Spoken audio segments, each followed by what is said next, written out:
So for me, the crossroads happened back during the recession. My husband had taken a huge pay cut. I had a little bit of a freelance writing business, but I had 4 kids. 3 of them were still in preschool, and I needed to figure out a way to make some more money without killing myself with childcare. So for me, the first thing that I needed to figure out was, what was I good at? So when I reflected back, what I realized is that I was really good at writing, not really creative writing, but what I was good at was taking something that was sort of complex and a little confusing and translating it into plain speak that other people could understand. The other thing that I felt like I was good at was interviewing people and listening.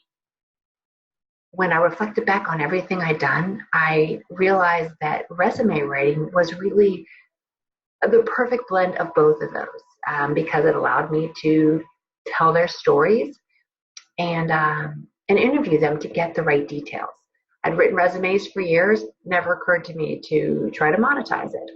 So from there, I needed to figure out what my non-negotiables were.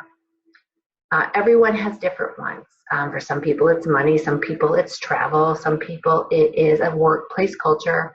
For me personally, I just didn't feel like that I could embark on a career where I had to pay a ton in childcare, much less figure out how to drive up and back as my kids were at different ages.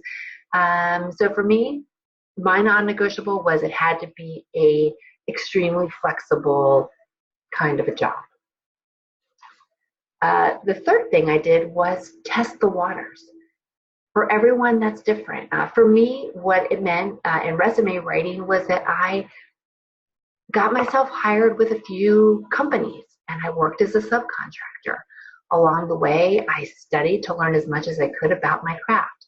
At night, I took webinars, I listened to recordings, I read books, and I earned a bunch of certifications, which really improved my writing and elevated my craft. So what are ways that you can test the waters? For some people, that means volunteering. For some people, it means holding on to their day jobs by sort of having a weekend and evening gig. Everyone has different ways that they'll need to test the waters, but that's what worked for me. So I tested the waters for a couple of years, and then I slowly made things official. And so that is the last stage of career change in my mind. For me, that meant severing the ties to the subcontracting companies and going out on my own. Fortunately, from all the years of testing the waters, I had a sense of how I wanted to run my company, what worked and what didn't for me, and I got exposure to lots of different business models. I made it official, I want to say it was maybe 6 years ago.